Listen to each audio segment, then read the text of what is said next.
انتہائی special episode لے کر میں غازیوں اور شہیدوں کی سرزمین نکیال سے آپ سے مخاطب ہوں، اور آپ دیکھ رہے ہیں میرے ساتھ جو شخصیت اس وقت میری مہمان ہے یہ کسی تعارف کے محتاج نہیں۔ اللہ تعالیٰ نے اس گھرانے پہ اپنا کرم کیا۔ سردار فتح محمد خان کریلوی، ان کے بیٹے سالار جمہوریت سردار سکندر حیات خان آج جنید انصاری کے مہمان ہیں۔ آپ سابق صدر و وزیر اعظم ہیں۔ اللہ تعالیٰ نے آپ کو اپنے فضل و کرم سے نوازا اور آپ کو مختلف حیثیتوں میں عوام کی خدمت کرنے کا موقع دیا۔ صدر بھی رہے، وزیر اعظم بھی رہے۔ آپ مسلم لیگ نون پاکستان کی مرکزی تنظیم کے مرکزی عہدیدار بھی ہیں اور آزاد کشمیر کی مسلم لیگ نون کے چیپٹر کے جو سرپرست ہیں ان سے ہم بات کر رہے ہیں۔ سردار سکندر حیات خان صاحب، آپ کے والد محترم بڑے آدمی تھے، آپ کے دادا مرحوم بڑے آدمی تھے، آپ کو اللہ نے بہت نوازا۔ یہ پورا سفر دیکھتے ہیں تو آپ کو کیا لگتا ہے کہ زندگی میں اللہ نے جتنے موقع آپ کو دیے تھے آپ نے لوگوں کی خدمت کی؟ جی، بسم اللہ الرحمن الرحیم۔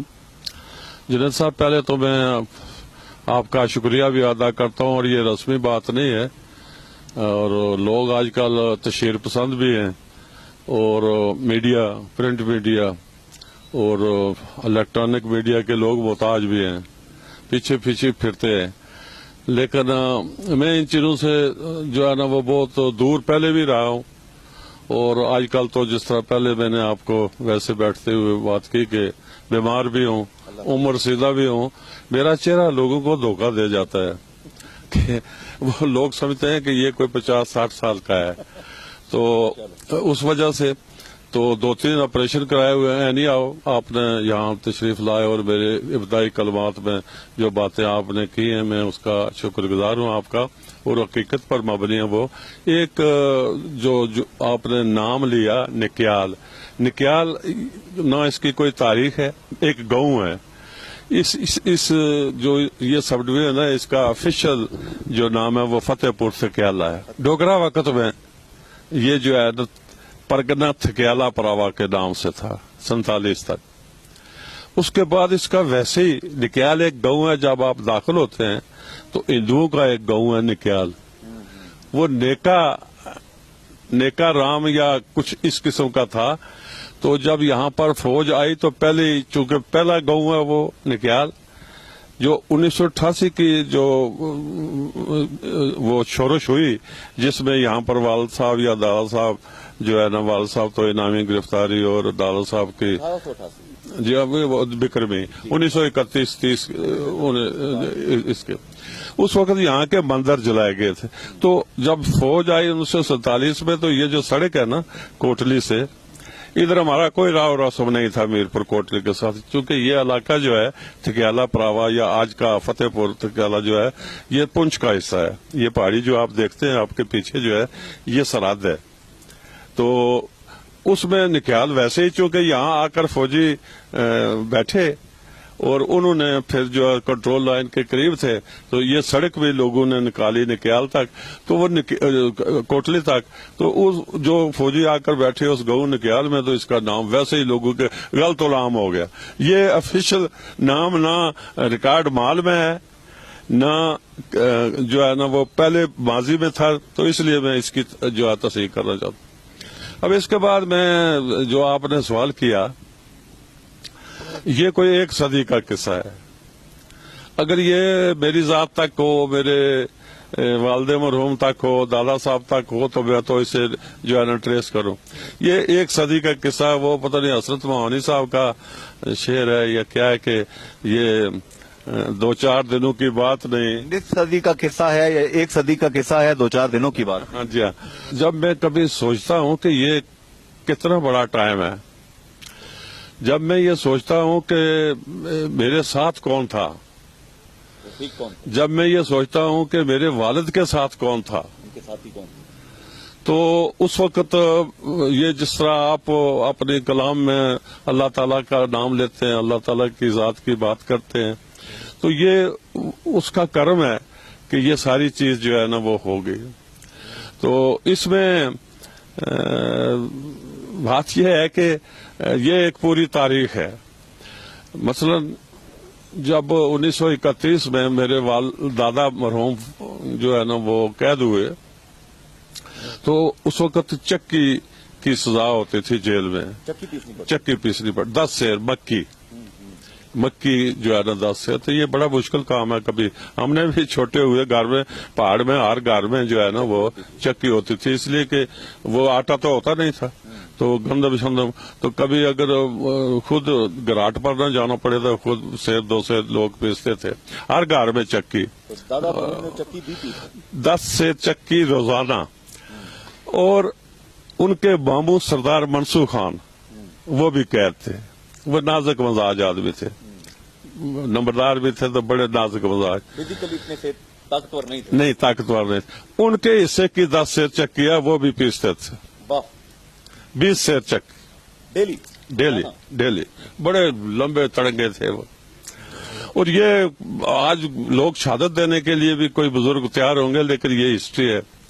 اچھا, پھر جب وہ گرفتار ہوئے تو انہیں بیڑیاں پہنائیں گے. خطرناک مجرم جیل میں, خطرناک مجرم بیڑیاں پہناتے ہیں نا, بھاگ نہ جائے. خطرناک مجرم کے طور پر انہیں جو ہے نا وہ ڈکلیئر کیا گیا. اور پونچھ شہر میں جو جیل تھی جہاں پر وہ قید تھے, وہاں سے دریائے جیل دریائے پونچھ جو ہے وہ سامنے سے گزرتا ہے. پونچھ شہر جو آج کا آکوپائیڈ حصے میں ہے. تو جو یہ کوئی 1.25 کلومیٹر کے فاصلے پر دریا گزرتا ہے اس جیل سے. تو انہیں بینگی پر پانی لانے کے لیے کہا جاتا تھا. دیکھیں مظالم دیکھیں ڈوگروں کے, کہ انہیں بینگی پر وہ لاتے تھے بیڑیاں پہنے ہوئے. آج کل کے لوگ کہتے ہیں جی ہماری بڑی قربانی ہے اور یہ ہے اور وہ ہے. یہ جب میرپور کا آپ کا قصہ ہوا, وہ غازی الہی بخش کے بیٹے سے ٹکٹ چھینا گیا, تو مجھے ارشد کا والد یاد آ رہا تھا. اس لیے کہ وہ چھوٹی برادری کا آدمی تھا. آج کل کوئی جاٹ ہے, کوئی راجہ ہے, کوئی سدن ہے, کوئی فلانا ہے, لیکن وہ ایک عظمت کا نشان تھا غازی الہی بخش. غازی الہی بخش کو جیل میں جو ہے نا وہ ایک مقدمے میں جو ہے نا وہ غلط سزا ہوئی اور انہیں کولو کے آگے جو ہے نا جوتا گیا. کولو کے آگے جہاں پہ بیل جوتا جاتا ہے وہاں پہ غازی الہی بخش مرحوم کو ان کو سزا دی گئی. اور ان کو اس طرح بازو جو ہے نا اس کے پیچھے ڈنڈا باندھتے تھے اور بیل کی جگہ جو ہے نا وہ کرتے تھے. اور جب وہ چلتے تھے تو تھک جاتے تھے, تو پھر انہیں جب وہ رفتار کم ہو تو انہیں جو ہے نا وہ پیچھے سے جو ہے نا وہ کوڑا مارتے تھے. اس پر ہائے کبھی نہیں کی غازی الہی بخش. کبھی غازی الہی بخش مرحوم نے ہائے نہیں کی. اور جب وہ کوڑا لگتا تھا تو اس وقت وہ کہتے تھے یا علی. میں نے یہ دیکھیں, یہ اب کیا میں انہیں کہوں, جب منسٹر سے میں نے کہا تو مجھے آنسو آ گئے. میں نے کہا تم نے کیا, اس ارشد آیا بھی نہیں, میرا مخالف بھی ہے, وہ مطلب ہے غازی الہی بخش کا نام. تو میں نے کہا اچھا مسجد جو ہے نا وہ کوٹلی میں یہاں پر بند کر دی, شاہی مسجد تالا لگا دیا. کوٹلی والوں کو ہمت توفیق نہیں ہوئی, تو غازی الہی بخش میرپور سے آئے, انہوں نے تالا توڑا, خود اذان دی اور مسلمانوں کو کہا کہ آؤ نماز پڑھو. اور آپ کے والد مرحوم کے جو ساتھی تھے, رفیق تھے, وہ بہادر بھی تھے اور ایمانی جذبہ بھی تھا. اسی قسم کے لوگ تھے.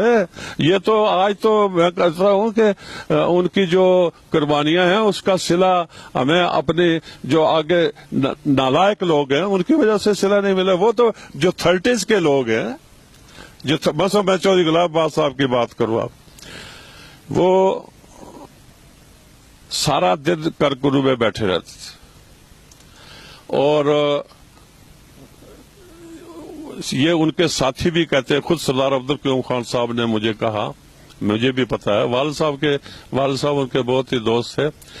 100 نفل رات کو یومیہ پڑھتا تھا چودھری غلام عباس, 100 نفل. اور ان کی نماز قضا ہوئی ہے, وہ کہتے ہیں آخر میں جب فوت ہونے لگے کہ آپریشن کے دنوں میں ان کی نماز قضا ہوئی. آپ تصور کر سکتے ہیں کہ ایک شخص روزانہ 100 نفل پڑھے گا؟ یہ تو زندہ ولی قسم کے لوگ ہیں۔ وہ تو میں تو چودھری غلام والد صاحب کے سامنے جب ان کا نام آتا تھا تو آنسو نکل جاتے تھے، تو وہ میں نے کہا جی آپ، انہوں نے کہا آپ جانتے نہیں ہیں کہ وہ کیا چیز ہے۔ تو وہ اچھا، پھر تہجد گزار، یعنی 100 نفل بھی اور تہجد گزار بھی، اور صبح کی فجر کی نماز کے بعد گھنٹہ 2 گھنٹے آرام۔ اس سب کے ساتھ سر سکندر صاحب، اب اسی چیز کو میں لے کے آ رہا ہوں کہ سروس ڈیلیوری ٹو پبلک، علامہ اقبال رحمۃ اللہ علیہ کا شعر ہے نا کہ خدا کے بندے تو ہیں ہزاروں، بنوں میں پھرتے ہیں مارے مارے، میں اس کا بندہ بنوں گا جس کو خدا کے بندوں سے پیار ہوگا۔ خدا کے بندوں کے لیے یہ قیادت، پولیٹیکل قیادت کیا کرتی تھی؟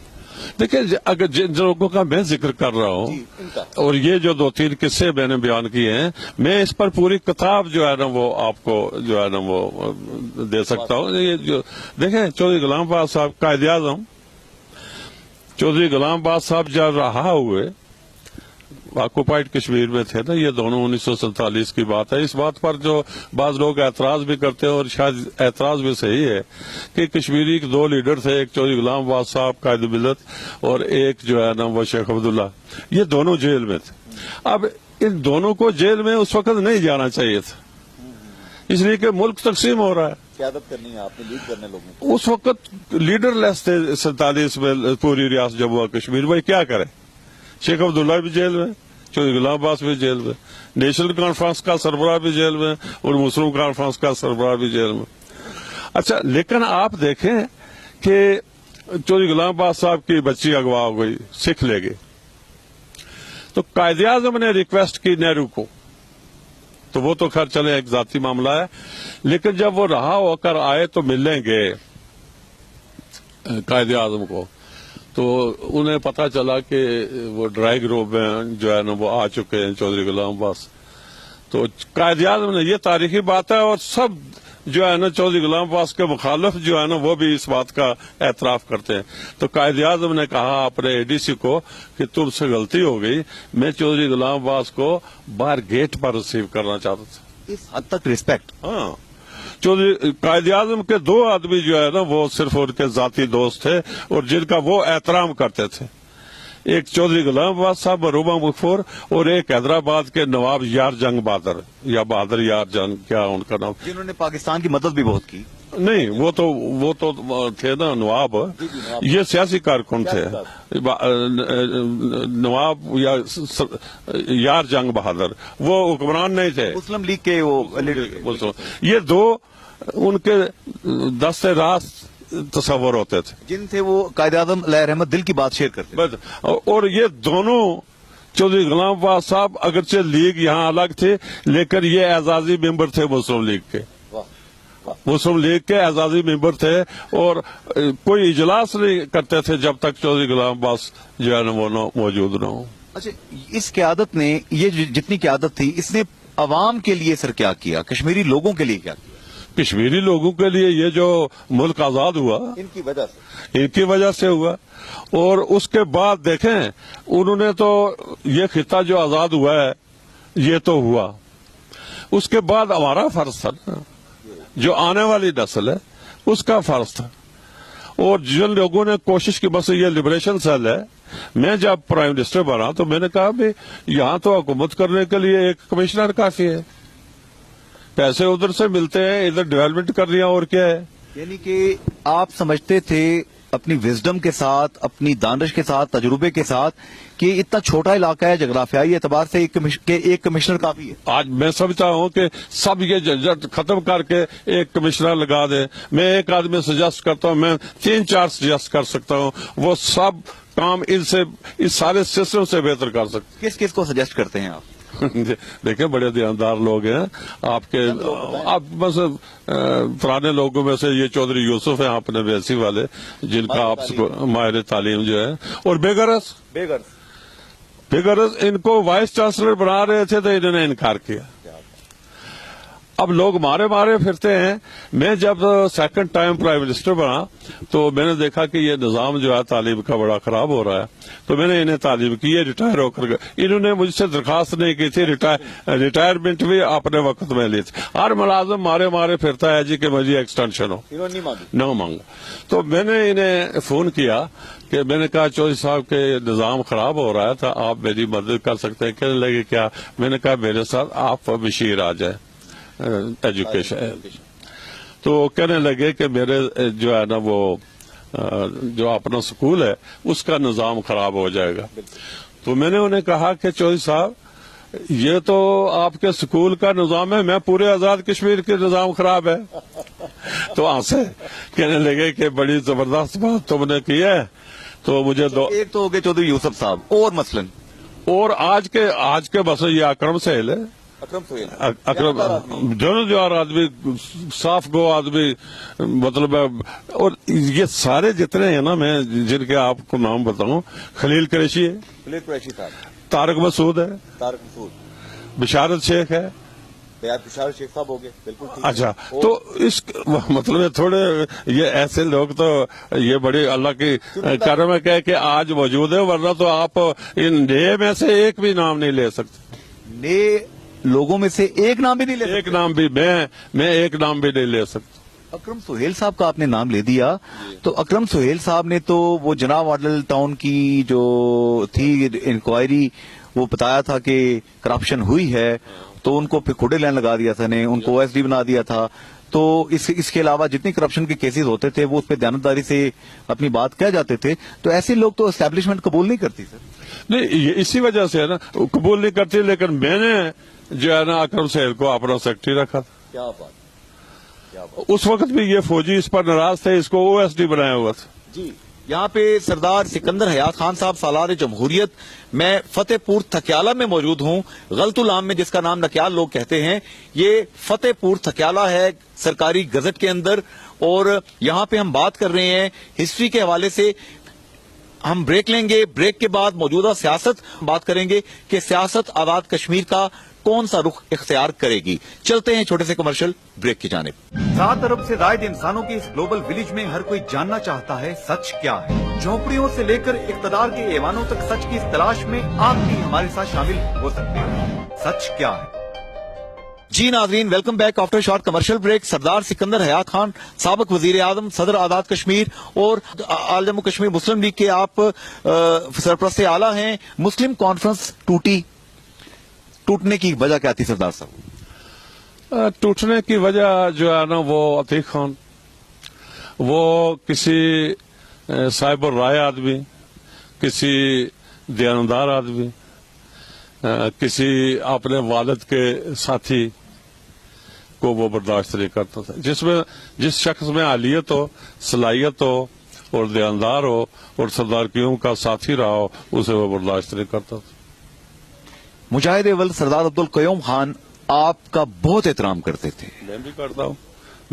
آپ بھی کرتے ہیں؟ بالکل اسی طرح کرتا ہوں. اور مجاہد اول سردار والد کی اتنی عزت کی ہے میں نے, اور ان کی دعائیں ہیں, اور میرا خیال میں نے والد سے زیادہ ان کی جو ہے نا وہ عزت کی. مجاہد اول سردار عبدالقیوم خان صاحب کے دور میں بھی ڈفرنس آف اوپینین ضرور ہو جاتا تھا آپ کا, لیکن کبھی بھی آپ دونوں میں وہ خلیج پیدا نہیں ہوئی کہ ایک پارٹی کے دو ٹکڑے ہوں. بالکل صحیح بات, ایسے ہی ہے اور ہو بھی نہیں سکتے تھے. لیکن جب سردار عبدالقیوم خان صاحب جو ہے نا وہ بیمار ہو گئے, ضعیف ہو گئے, اور جب ایک غالب آ گیا بیٹا باپ پر, تو اس وقت کانفرنس ٹوٹ گئی. تو آپ کے بیٹے کی طرح ہیں سردار عتیق خان صاحب, آپ نے ایک بیٹے کی طرح, برخوردار کی طرح والد بن کر کبھی سرزنش نہیں کی ان کو؟ سرزنش کیا کہتے ہیں سمجھایا بھی, سرزنش بھی کی. اور میرا بیٹا سن رہا ہے, شاید یہ بات غلط بھی ہو کہ میں نے سردار عبدالقیوم خان صاحب کو کہا کہ میرے بیٹوں کی عمر بھی آپ کے بیٹوں کو لگے. الفن کہتا ہوں میں, اس سب یہ کہا. اولاد سب کو پیاری ہوتی ہے, اپنی ہوتی ہے. تو میں نے کہا کہ آپ سمجھتے ہوں گے کہ میں آپ کی اولاد کا مخالف ہوں. میں اپنے بیٹوں کی عمر بھی کہتے ہیں آپ کے بیٹوں کو, یہ کبھی میں نے نہیں کہا, کسی کو نہیں بتایا. اس لیے کہ میں کہتا تھا کہ سردار عبد القیوم خان بہت بڑا آدمی ہے, بہت قیمتی آدمی ہے. میں نے ان کے بھائی کو کہا ایک دفعہ کہ آپ مسعود محمود کے ٹکٹ پر جو ہے نا کراچی سے یہاں آ گئے ہیں, آپ کے بھائی کی بڑی عزت ہے. مجھے سردار قیوم صاحب کہنے لگے کہ یہ کیوں روٹ کر چلا گیا غفار خان کراچی. میں نے انہیں سختی کی تھی. میں نے کہا جی میں نے انہیں کہا تھا کہ سردار عبد القیوم خان بڑا قیمتی آدمی ہے, آپ کم قیمت پر اسے بیچنا چاہتے ہیں.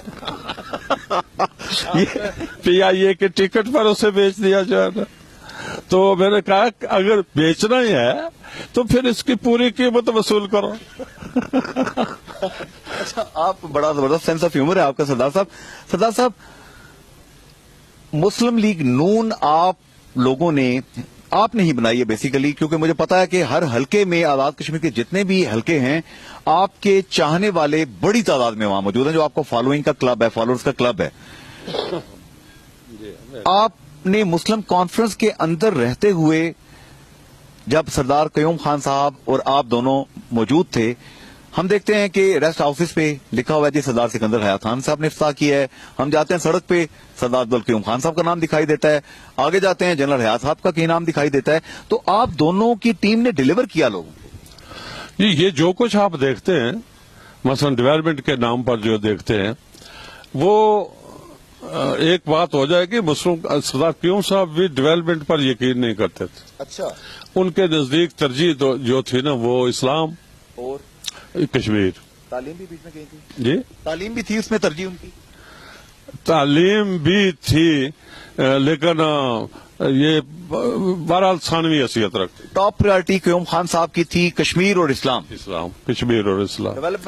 ڈیولپمنٹ کا سرے سے اپنا ٹاؤن کمیٹی میں انہوں نے لیٹرین تک نہیں بنوائے, ضلع میں نے بنوایا, سب ڈویژن میں نے بنوائی, سڑک ان کے گھر تک میں نے بنوائی, سردار ابراہیم صاحب کے گھر تک میں نے سڑک بنوائی. یہ ادھر چودھری یوسف صاحب کو بھیجا کہ چودھری نور حسین صاحب کو کہیں کہ بھئی یہ سڑک کشادہ کرنا چاہتے ہیں اور حکم کریں.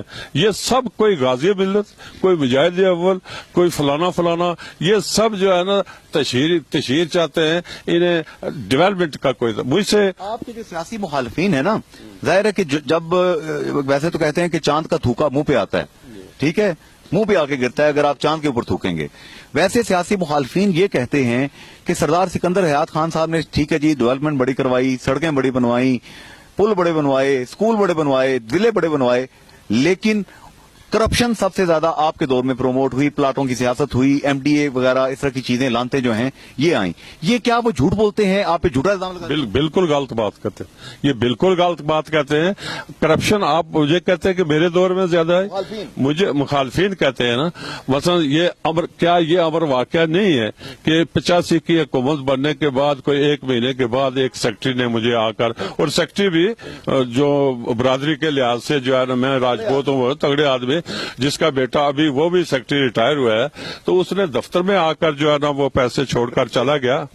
بریف کیس جتنی نہیں تھی وہ بڑی تھوڑی تھی, بلکہ یہ بھی میں نے کہا کہ اوہو اگر رشوت ہی لینی ہے تو یہ 10,000 لینا ہے. 10,000 کے لیے تو بریف کیس نہیں نا, اور اس وقت 10,000 بڑی رقم تھی, تو وہ ایک لفافے میں پڑی ہوئی بریف کے. بہرحال رشوت کو بریف کیس. آپ نے ان کا انجام کیا کیا, پھر ان کا سلوک کیا کیا؟ سلوک یہ کیا کہ میں جس وقت وہ چھوڑ کر میں آواز دیتا رہا, لیکن وہ بڑا منہ جڑا ہوا سیکٹری تھا سردار قیوم صاحب کے ساتھیوں میں, اور وہ چلا گیا. تو میں 2-4 منٹ پریشان ہو گیا. اتنے میں وہ جو پیسے پڑے ہوئے تھے وہ میں نے اٹھا کر جو ہے نا وہ دراز میں رکھے میز پر. یہ میں اپنے آفس کی بات کرتا ہوں, پرائم منسٹر کے آفس کے. 5-7 منٹ میں بیٹھا رہا, سگریٹ پیا, چائے کی پیالی منگوائی. جو فائل لائے کوئی تو میں کہا لے جاؤ, اور جو ملاقاتی آئے میں نے کہا باہر چلے جاؤ. میں نے کہا یہ میرے ساتھ کیا ہوا, یعنی یہ پرائم منسٹر کا آفس ہے یا نیلام گھر ہے؟ یعنی یہ تو پرائم منسٹر کی توہین کی انہوں نے. میں نے ہاں توہین بھی, اور میں یہ کہتا ہوں کہ توہین بھی 10,000 میں. اتنا ارزاں جو ہے نا وہ اس سیکٹری نے سمجھا ہوا. تو میں چائے پی کر میں پھر اٹھ کر چلا گیا, کوئی کام نہیں کیا. سارا دن سوچتا رہا, رات کو بھی سوچتا رہا. تو میں نے کہا کہ دیکھیں